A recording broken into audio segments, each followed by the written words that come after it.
Hare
దివ్యాత్మ స్వరూపులైన సాయిబుకు వచ్చిన అవతారం ఒకటి. నిజమే, ప్రతి యుగంలో కూడా భగవంతుడు దివ్యుడు దూరకు వస్తున్నాడు. కానీ ఎంతమంది అతన్ని భగవంతుడు అని నమ్ముతున్నారు? దాన్ని బట్టి భగవంతుడు అంటే ఒక నమ్మకం. నమ్మిన వాడికి దేవుడు. అతడు దేవుడు అని నువ్వు రుజువు చెయ్యు అని ఎవడన్నాడు అనుకోండి, నాకు తెలియదు, నేను రుజువు చేయలేను, అతను దేవుడు. ఒక ఆఫీసులో ఒకడు పనిచేస్తున్నాడు. వాడు సిన్సియర్గా భగవంతుని భక్తుడే. ప్రతిరోజు ప్రాతకాలంలో లేచి తన పెరడిలో ఒక తోటలోకి వెళ్ళి పువ్వులన్నీ తెచ్చి ఎంతో భక్తి శ్రద్ధలతో భగవంతుని పూజించి తర్వాత మిగతా కృత్యాలను చేసుకొని ఆఫీస్కి వెళ్తుంటాడు. ఆ రోజు వాడు మార్నింగ్ 7:30 వరకు మెలుగురా. ఒక్కసారి మెలుగు వచ్చేటప్పుడు 7:30 వరకు మొత్తం అంతా అస్తవ్యస్తం అయిపోయాడు. ఎప్పుడు లేని ఇలా ఏంటి అనేసి ఇంకా మరి పూజ లేదు, పురస్కారం లేదు, గబ తయారైతే 8:30 ఆఫీస్కి వెళ్ళిపోవాలి. సాఫ్ట్వేర్ ఇంజనీర్ కదా, మనకి బ్యాంక్ అంటే 10 గంటలకి, కానీ వాళ్ళకి అలా కాదు, కష్టం కలిగింది అనుకున్నాడు. వెంటనే బస్సు ఎక్కి వెళ్ళాడు. స్కూటర్ వెళ్ళిన స్పీడ్గా బస్సు వెళ్ళిపోతుంది, సిటీకి వస్తుంది. వైజాగ్ అంతా చూపించి లాస్ట్ బీచ్ రోడ్ కూడా నీకు ఆఫీస్కి తీసుకెళ్ళాడు. అక్కడికి వెళ్ళినప్పటిసరికి 1 గంట లంచ్ బ్రేక్. మరి ఆఫీస్ లోపలికి వెళ్ళి సంతకం పెట్టి కొద్దిగా వర్క్ చేసి లంచ్, కానీ ఆ లంచ్ బ్రేక్ క్యాంటీన్ గేమ్స్కి మొత్తం అంతా అయిపోయింది. ఏమి వెళ్ళలేదు. ఏదో బ్రెడ్ స్నాక్స్ లాంటివి తిని మళ్ళీ ఆఫీస్కి వచ్చాడు. ఒక్కరోజు భగవంతుని పూజించకపోవడంతో ఎన్ని అందుకు నేను 7:30 వరకు లేపలా అన్నాడు. ఆ తర్వాత అది బాగానే ఉంది, స్కూటర్ నువ్వు పంచర్ చేసావు అని అడిగాడు. నువ్వు స్కూటర్ మీద వెళ్తే నీకు యాక్సిడెంట్ రాసి ఉంది, ఏమైనా జరగవచ్చు అని అది పంచర్ చేసి పెట్టా. ఇది బాగానే ఉంది. అక్కడికి వెళ్ళి క్యాంటీన్ మొత్తం ఖాళీ అయిపోయింది. రోజు మధ్యాహ్నం 3 గంటల వరకు సాయి మందిరంలో భోజనాలు ఉన్నట్టుగా 3 గంటల వరకు క్యాంటీన్ ఉండేది. ఏమి ఈరోజు 2 గంటలకి కంప్లీట్ అయిపోయింది అంటే సాంబార్లో బలిపడింది, తిన్నామనుకో ఎటు అయిపోతావో నాకు తెలియదు. అందుకే నీకు ఆ రొట్టి బ్రెడ్డే అందించాను. సరే, రోజంతా ఈ నానా కష్టాలు పడ్డాను, ఎందుకు వచ్చాను కదా, గీజర్తో స్నానం చేస్తాను, వేడి స్నానం చేస్తాను అంటే కరెంట్ లేదు. ఆ గీజర్ షార్ట్ సర్క్యూట్ అయిందిగా, నీకు తెలియదు, పుట్టే వరకు ఏటో అయిపోతావు. అందుకు నేను నిన్ను రక్షించడానికి, ఎందుకు నీవు నా భక్తుడివి. భక్తుడు భగవంతుడినైనా వదులుకుంటాడే కానీ భగవంతుడు భక్తుడిని వదులుకోడు, ఎట్టి పరిస్థితులను వదులుకోడు. ఇంట వెంట గంట కాపాడుతూనే వస్తుంటాడు. ఎందుకంటే భక్తుడు అనేవాడు చాలా రేర్ స్థానం చూసి, మనకు వస్తున్న అవమానాలను చూసి, ఎవరో ఏదో అన్నారని, ఈ క్షణానికి ఈ గడిలో ఇక్కడ ఏదో జరిగిందని, నాకు మనసుకి చాలా బాధ కలిగిందని అనుకుంటే అది భగవంతుని కాదంటే డివైన్ ప్లాన్. ఈరోజు నీకు జరిగిన ఆ చిన్న ప్రతి ఇన్సిడెంట్ కూడా భగవంతుని కాదు, డివైన్ ప్లాన్ అని మనం సరిపెట్టుకోగలిగినప్పుడు మాత్రమే నువ్వు నిజమైన భక్తుడు అవుతావు, నిజమైన సేవకుడు అవుతావు, నిజమైన ప్రేమతత్వం కలిగిన వ్యక్తి అవుతావు. అందుకే స్వామి లవ్ ఆల్ సర్వ్ ఆల్ అన్నారు. ప్రతి ఒక్కరిని ప్రేమించు, ప్రతి ఒక్కరిని సేవించు. సో కలిగి కష్టం కనపడే మనకి కలిగి కష్టమే తెలుస్తుంది తప్ప ఆ వెనుకున్న భగవంతుని ఆపణ హస్తం మనకి తెలియట్లేదు. ఎలా వస్తుంది ఎప్పుడు కూడా భజనలో కూర్చునేటప్పుడు, అందులో ఎస్పెషల్లీ స్వామి బర్త్డే రోజు నాడు కూర్చుంటే నాకు భజన మీద కాన్సన్ట్రేషన్ కుదరడం తక్కువ. ఎందుకంటే అక్కడ ఏం జరుగుతుంది, ఎక్కడ ఏం జరుగుతుంది, అక్కడ ఎవరు ఏం చేస్తున్నాడు, ఈ దృష్టి. ఈరోజు మాత్రం సంపూర్ణంగా కూడాను భజన మీదే కాన్సన్ట్రేషన్ భగవంతుడు కలిగించాడు. అదేంటంటే అంతటి మంచి భజన మనకి దొరికింది ఈరోజు. ఎంత బంగారపు పల్లెమైనా అది చక్కగా కనబడాలంటే గోడ చేర్పు కావాలి. ఇప్పుడు ఆ స్టేజ్ మీద బంగారం పల్లెం పెట్టానండి, మీకు ఎవరికైనా కనబడుతుందంటే కనబడదు. దాన్ని తీసుకుని ఉయ్యాల బాగా ఆనించి పెట్టాను అనుకోండి, అందరికీ కనబడుతుంది. అబ్బా అద్భుతంగా ఉంది ఆ పల్లెం అంటే ఏంటి, ఎంత బంగారపు పల్లెనికైనా గోడ చేర్పు కావాలి అన్న సామెత ఎందుకు వచ్చిందంటే ఆ విలువ తెలియాలంటే 10 మందికి కనబడాలి. అలాగే అద్భుతమైన నామ సంగీతం మనం చేసుకున్నా ఆ తరువాత భగవంతుని విషయాలు 10 నిమిషాల పాటు చర్చించుకుంటే ఉన్న ఫలితం ఏమిటి? అలాగే భజన చేశాం కదా, మరి ఇబ్బంది ఏమిటి అని మనం అనుకోకూడదు. దాని ఫలితం ఎంత అంటే చాలా ఎక్కువ. ఒకసారి ఇద్దరు కూడాను దైవిక ఆధ్యాత్మిక విషయాల గురించి చర్చించుకున్నారు. విశ్వామిత్ర శల్యుడు నేను వెళ్తాను నా ఆశ్రమానికి అనేటప్పుడు, అప్పుడు వచ్చాడు కదా ఇంటికి, మన ఇంటికి ఎవరైనా వస్తే చూడండి బొట్టు పెట్టి ఒక రిటర్న్ గిఫ్ట్ ఇస్తారు. అలాగా వశిష్ఠుడు వాళ్ళు వచ్చారు, నేను కూడా ఏదో ఇస్తే బాగుందంటే వాళ్ళకి డబ్బులు రిటర్న్ గిఫ్ట్ కూడా వాడాలి కదా, వాళ్ళ దగ్గర దారి కోసం పెట్టారు. దాన్ని తీసుకొని సంతోషంగా వశిష్ఠుడు వారు వెళ్ళారు. కొన్నాళ్ళకి విశ్వామిత్రుడు వశిష్ఠుని ఆశ్రమానికి వెళ్ళాడు. అతను కూడాను సాధారణంగా ఆహ్వానించి ఇద్దరు కూడా అనేకమైన ఆధ్యాత్మిక విషయాలు చర్చించుకొని ఆ తర్వాత సెలవు తీసుకున్నాడు వశిష్ఠుడి వారి దగ్గర విశ్వామిత్రుడు. అప్పుడు వెళ్ళిపోతుంటే, నువ్వు నాకు ఒక రిటర్న్ గిఫ్ట్ ఇచ్చావు, నేను నీకు ఒక రిటర్న్ గిఫ్ట్ ఇవ్వడం సాంప్రదాయం కదా, గుర్తు చెప్తే ఏం పంపిస్తాను. ఇప్పుడు మనం 1 గంట సేపు చర్చించుకున్నామే సత్సంగం, ఈ సత్సంగ ఫలితాన్ని నీకు దానం ఇస్తున్నాను.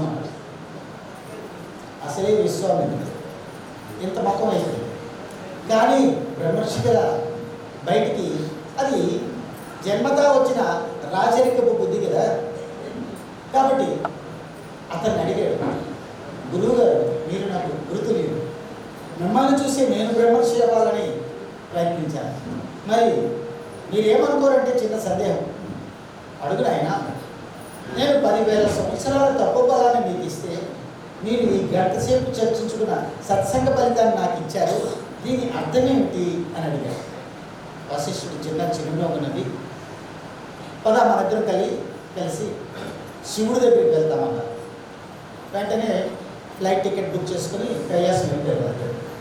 శివుడి దగ్గరికి వెళ్తే ధ్యానంలో ఉన్నాడు.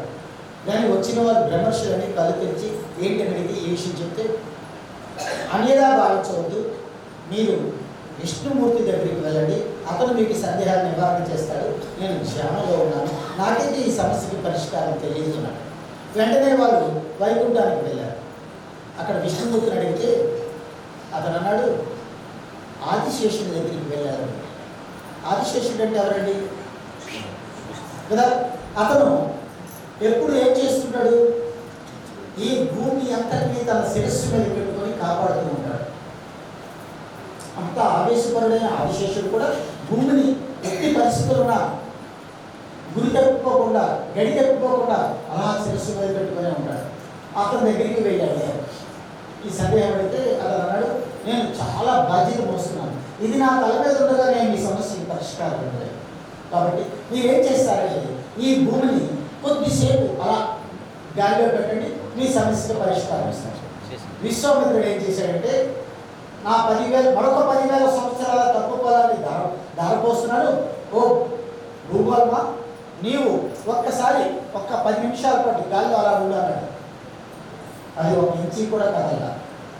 ఆశ్చర్యపోయాడు. 10,000 సంవత్సరాల తప్పు పొలం ఇస్తే భూమి 1 ఇంచి కూడా కదలగలిగి. అప్పుడు వశిష్ఠుడు అన్నాడు, 1 గంట సేపు సత్సంగ ఫలితాన్ని దారపోస్తున్నాను, నువ్వు గాలిలో అలా ఉండన్నాడు. వెంటనే భూమి అక్కడి నుంచి ఇలా నిలబడింది. విశ్వామిత్రుడు ఆశ్చర్యపడ్డాడు. ఆ తర్వాత ఆదిశేషుడు అలా సైలెన్స్గా ఉన్నాడు. అతను భూమి తీసి దాని మీద పెట్టుకున్నాడు. విశ్వామిత్రుడు అడిగాడు, అసలు ఏంటి నువ్వు మాకేం చెప్పలేదే, ఇంకేం చెప్పాలండి, 10,000 సంవత్సరాల తపోబాల శక్తి కన్నా 1 గంట సేపు చేసుకున్న సత్సంగ ఫలితం చాలా ఎక్కువ ఇక్కడ రుజువైంది కదా అని చెప్పాడు. అప్పుడు విశ్వామిత్రుడికి సందేహ నివారణ అయింది. కాబట్టి ప్రతి భజన అనంతరం మనం ఒక 5 నిమిషాలు ఒక సత్సంగం చేస్తున్నామంటే ఆ అరగంట భజన కన్నా ఈ 5 నిమిషాల సత్సంగ ఫలితం చాలా ఎక్కువ అని తెలియచేయడానికి ఈ సత్సంగం. పక్కనతో మాట్లాడుతుంటే సత్సంగం, చెబుతున్న వాటిని వినాలి, అది మొదటి పని. ఏంటి? సత్సంగం వల్ల నీకు ముక్తి కలుగుతుంది. సత్సంగం వల్ల నిస్సంగం నీకు వస్తుంది. అంటే 10 మందితో కూర్చొని అనేకమైన జ్ఞాన విషయాలు చర్చించుకున్నాక నీకు ఒకటే ఒక విషయం తెలుస్తుంది, నేను భగవంతుడు ఒక్కటే అని నువ్వు ధ్యానంలోకి వెళ్ళిపోతావు. నిస్సంగత్వం, ఎవరితోనూ ఎటువంటి ఇంకా సంబంధం లేని స్థితికి నువ్వు చేరుకుంటావు. నిస్సంగత్వమే నిర్మోహత్వం, నీకున్న ఈ ప్రపంచ విషయాల మీద మోహం పోతుంది. నిర్మోహత్వమే నిర్మలతత్వం, నీకు నిశ్చలతత్వం, నీ మనస్సు నిశ్చలంగా ఉంటుంది. నిశ్చలతత్వమే జీవనం. ఆ ముక్తికి మార్గం ఏంటంటే సత్సంగం. ఆ సత్సంగంలో మనం వెళ్ళేటప్పుడు చర్చించుకోవాల్సిన విషయం, నువ్వు ఎంత ఖరీదైన కారు కొన్నా దాని అల్టిమేట్ పర్పస్ ఏంటంటే చేరుకోవాల్సిన దగ్గరికి తీసుకువెళ్ళడానికి. అది 5 లక్షలైనా 5 కోట్లైనా. కాబట్టి అల్టిమేట్గా నువ్వు ఒక వాహనం కొనుక్కున్నావంటే చేరుకోవాల్సిన ప్రదేశానికి చేర్చడమే దాని పని. వీటన్నిటికీ కన్నా విలువ కట్టలేని వాహనం మనకి సంపాదించుకున్నాం. ఏంటి ఆ వాహనం? శరీరం. ఈ శరీరం ఎప్పుడు మనకు వచ్చింది?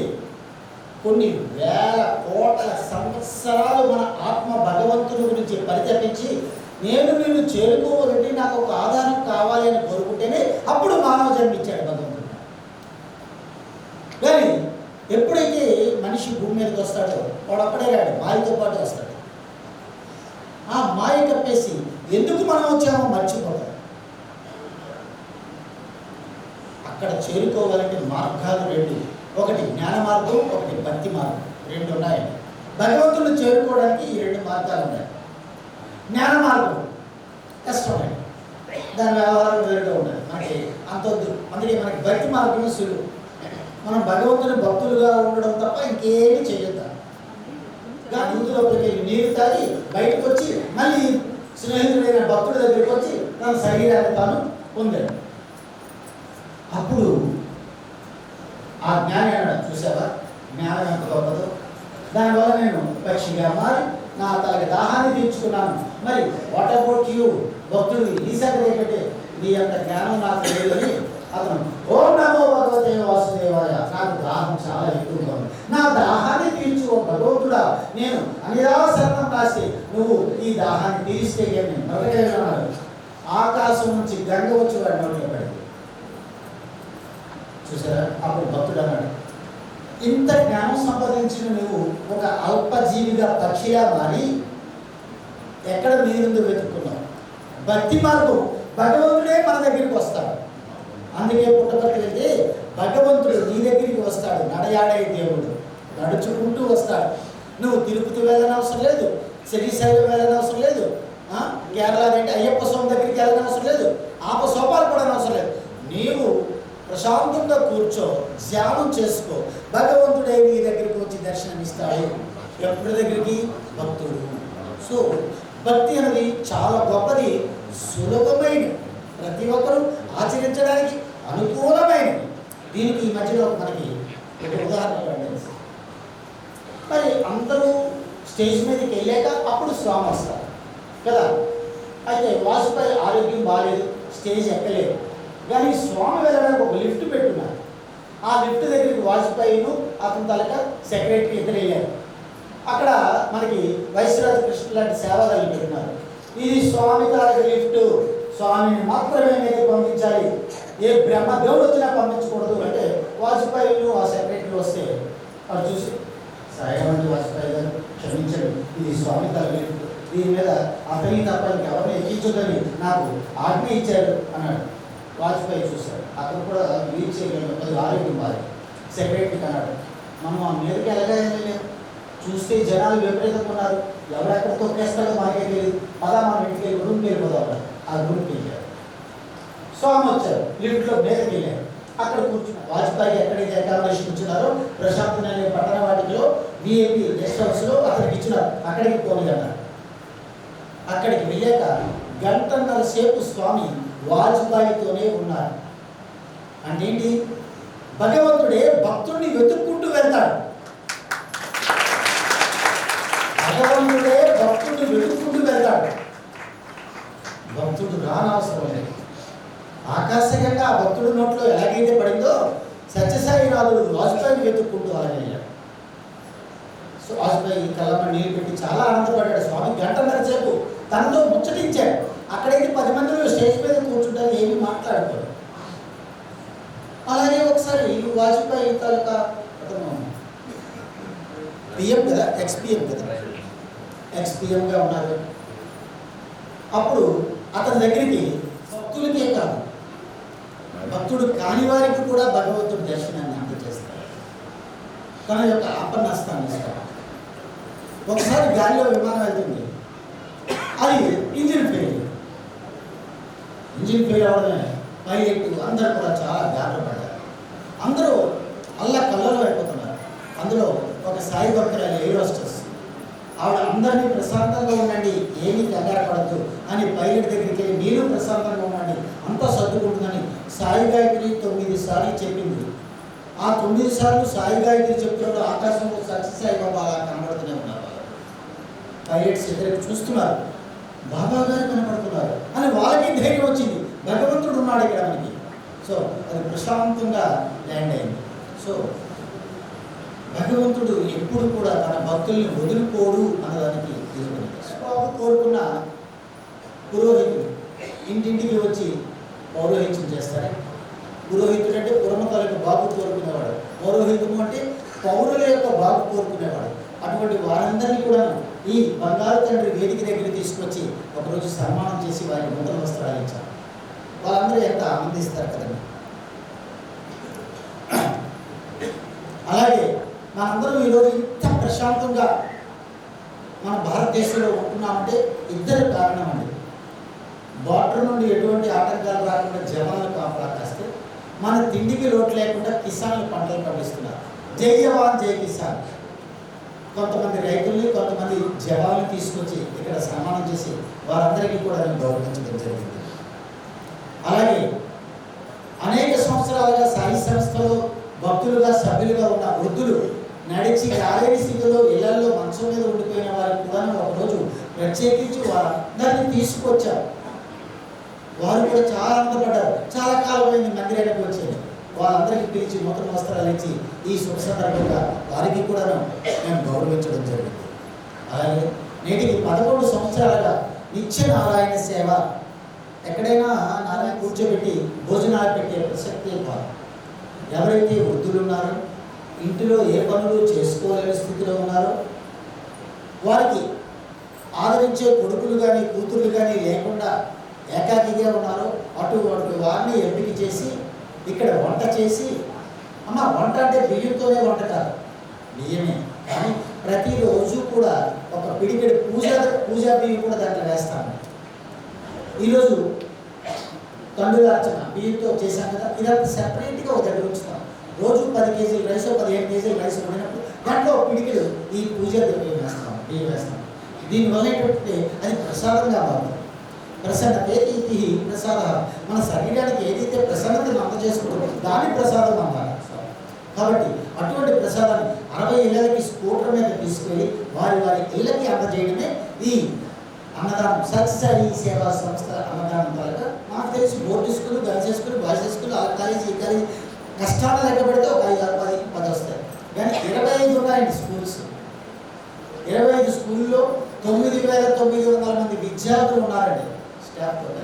వారందరికీ కూడా భగవాన్ శ్రీ సత్యసాయి బాబా వారి ప్రసాదాన్ని వారి స్కూళ్ళకి తీసుకెళ్ళి అందించే ఒక పవిత్రమైన కార్యక్రమాన్ని చేపట్టామండి.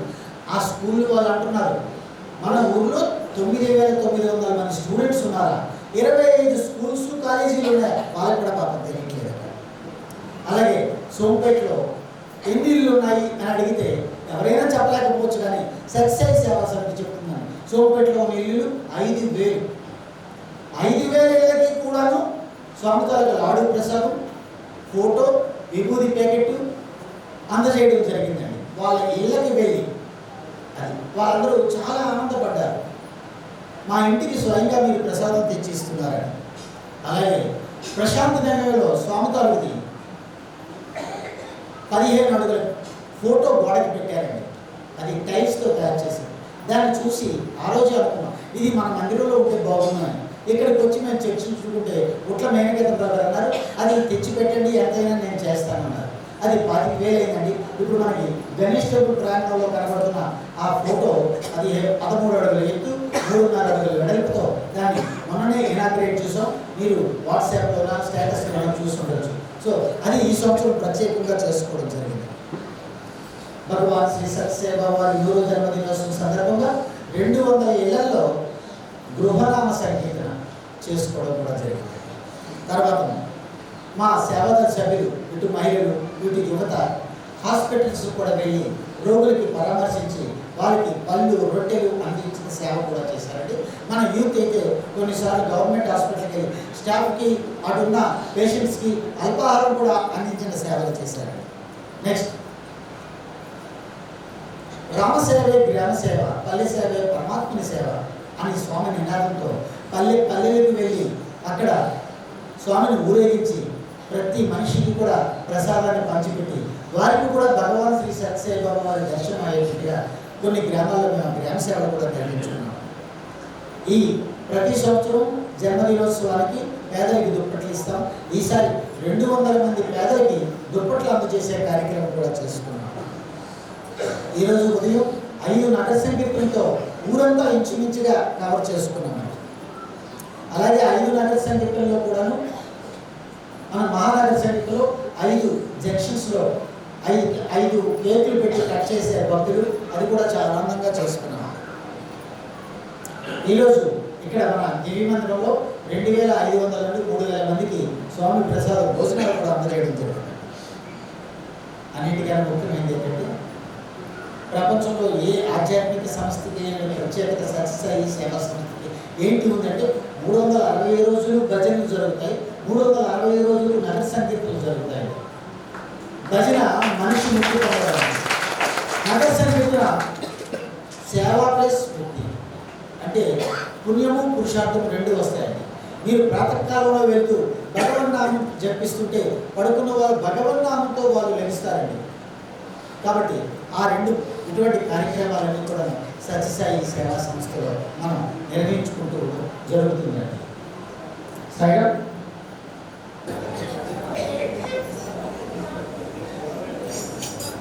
ఎనీ సోలో సాంగ్ ఉయ్యాల పాట తప్ప ఇంకేమైనా పాట చూస్తారే.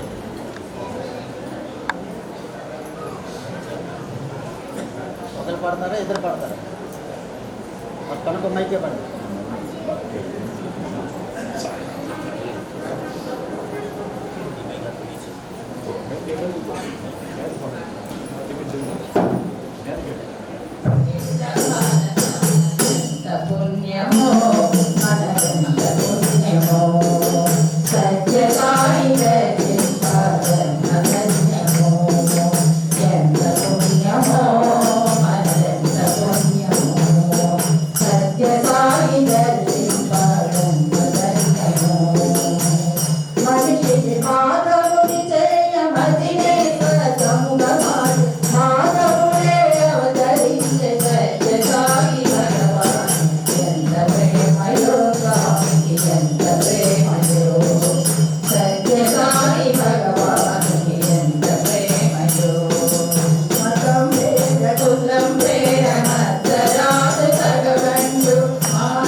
మన మందిరం లోపల 210 మంది ఉన్నారట. సాయి శేఖరాల్లో 200 పైన ఉన్నారట. బయట రౌండ్ వరట మన గణేష్ టెంపుల్ ప్రాంగణంలో 100 మంది వరకు ఉన్నారని వెరసి 500 మంది భక్తులు రిపోర్ట్ చేశాడు. అందరికీ కూడా భగవాన్ శ్రీ సత్యసాయి బాబా ఆశీస్సులు మెండుగా ఉంటాయి. మీకు నేను ఒక మాట ఇచ్చాను, ఏ మాట చెప్తున్నాను, 8:30 గంటలకి మంగళహారతి ప్రిపేర్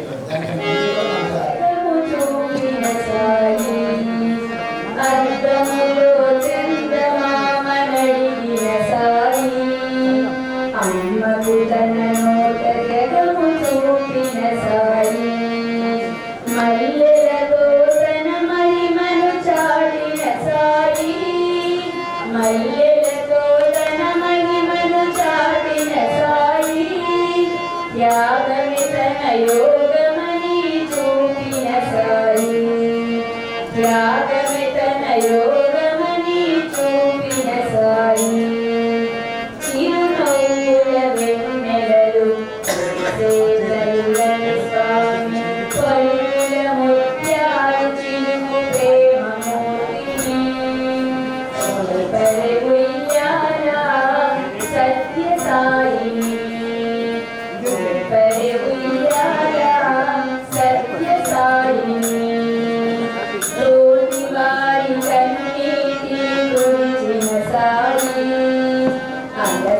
మనసుల ఆర్తిని పాపిన సాయి తోటి వారి కన్నీటిని తుడిచిన సాయి అలసిన మనసుల ఆర్తిని పాపిన సాయి ధరణిలోన ప్రేమ మతము చాటిన సాయి ధరణిలోన ప్రేమ మతము నాటిన సాయి విశ్వమెల్ల ఒక బాటన నడిపిన సాయి విశ్వమెల్ల ఒక బాటన నడిపిన సాయి చిరునవ్వుల వెన్నెలలు కురిసే చల్లని స్వామి పలుకుల ముత్యాలు చిరుకు ప్రేమమూర్తిని ప్రియాల సత్య సాయిని సత్య సాయిని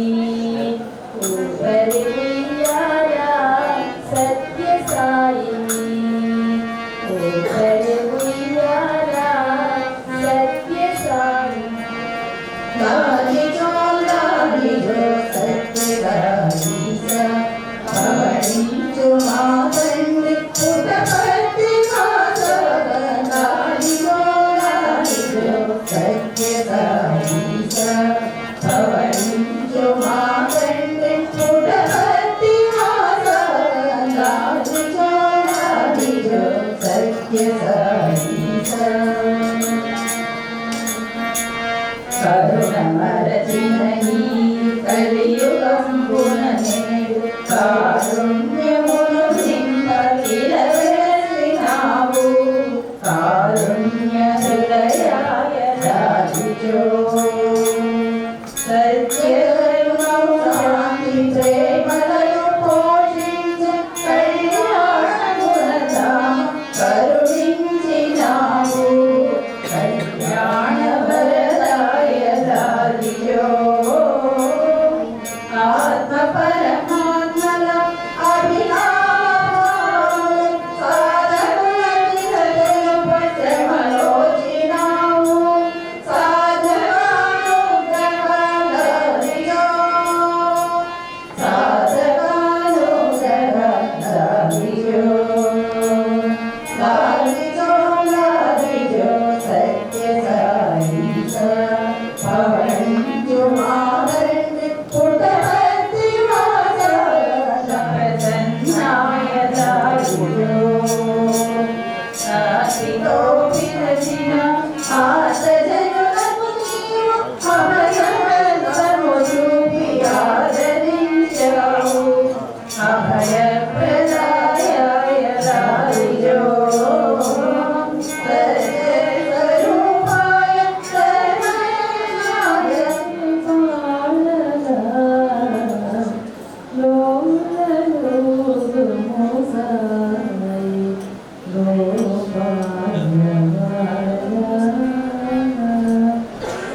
దాతల హృదయాలలో స్వామి చేరి ఆ విరాళాలు పంపించబట్టి ఈ కార్యక్రమాన్ని జరుగుతుంది.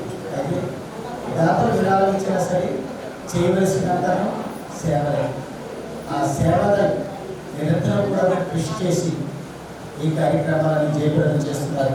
అటు దాతలకి ఇటు సేవలకి ధన్యవాదాలు తెలియజేస్తున్నాం. భక్తులు కూడా అనుకున్న సమయానికి సకాలంగా హాజరవుతున్నారు కాబట్టి అటు గమనించిన వాడు ఉండొచ్చు, ఇటు సేవ చేసిన వాడు ఉండొచ్చు. భక్తులతో కలకలాడుతుంటేనే మందిరం ఆనందంగా ఉంటుంది. భక్తులు కూడా సమయానుకూలంగా సమయం ప్రకారం పాటించి సమయ పాలన సత్యసాయి సేవా సంస్థకే మొదలుపెట్టి ఆ ప్రకారం అన్ని కార్యక్రమాలకు హాజరయ్యారు. భక్తులందరికీ కూడా హృదయపూర్వక ధన్యవాదాలు తెలియజేస్తున్నాం.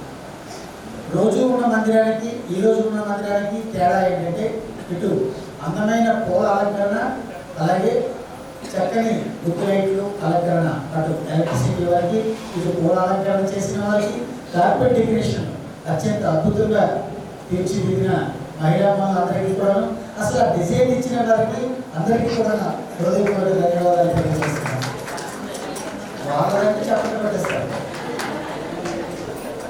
అలాగే మనం చేసిన ఈ కార్యక్రమాలన్నిటికీ తీర్పు గుర్తులు ఏమిటి అంటే ఫోటోలు. అవి మళ్ళీ మనం చూసుకుంటేనే అప్పుడు ఆ కార్యక్రమం ఎంత బాగా చేసాం అనుకుంటాం. కాబట్టి ఆ ఫోటోగ్రాఫర్కి కూడా మనం ధన్యవాదాలు తెలియజేయాలి. మన సంస్థాపరమైన ఫోటోగ్రాఫర్కి కూడా ధన్యవాదాలు తెలియజేయాలి. వాటిని అప్పటికప్పుడు వీడియో క్లిప్పింగ్ చేసి మన గ్రూప్గా తీసుకున్న వారికి కూడా ధన్యవాదాలు తెలియజేయాలి. తర్వాత మధ్యాహ్నం భోజనాలు, స్వామి ప్రసాదం అత్యంత అద్భుతంగా తయారు చేసిన వంట వాళ్ళందరికీ కూడా హృదయపూర్వక ధన్యవాదాలు తెలియజేయాలి. ఇప్పుడు స్వామికి మంగళహారతి ఇచ్చి ఆ తర్వాత క్రమ శిక్షణతో అందరూ అల్పాహారాన్ని స్వీకరించాలి. ఇంతసేపు ఉన్నాం కదా, మీకు 8:30కి మంగళహారతున్నాను కదా, ఇంకా 11 నిమిషాలు మీరు కూర్చున్నారు. పవిత్రమైన దినాలు కానీ పెళ్లి రోజులు కానీ వారికి ఉద్యోగం వచ్చిందనో ఆనందం కలిగిందనో అటువంటి రోజుల్లో కూడా వారు ఇస్తున్నారు దాతలు. ఈ రోజుకి అమెరికా నుంచి దేవరాజు వెంకటమోహన్ గారు, అలాగే వలస తాలాసు లక్ష్మీకాంత్ శాంతిప్రియ దంపతులు, సోంపేట వస్తువులు గోడ శైలేంద్ర శర్మ వారు, రమణమ్మ గారు వారి పేరున వీరందరూ కాక ఈరోజు స్వామి జన్మదినం పురస్కరించుకొని అనేక మంది అనేక ప్రాంతాల నుంచి విరాళాలు ఈ నారాయణ సేవకు స్వామించారు. వారందరికీ కూడా భగవాన్ శ్రీ సత్యసాయి బాబా వారి ఆశీస్సులు మెండుగా ఉండాలని కోరుకుంటున్నాను. సాయిరామ్.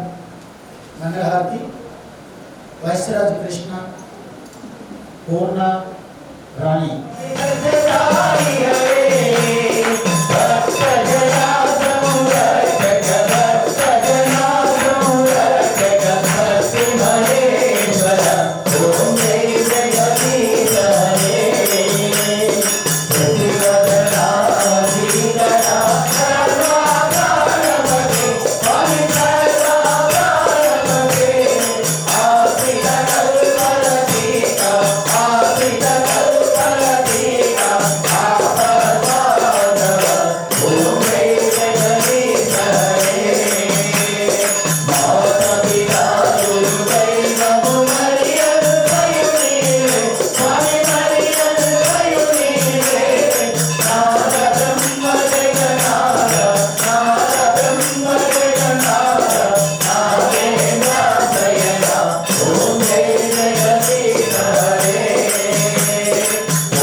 చేతులన్నీ పండిపోవాలి, ఆ పంటలే సిరిదంటలే మన కలలు పండాలి.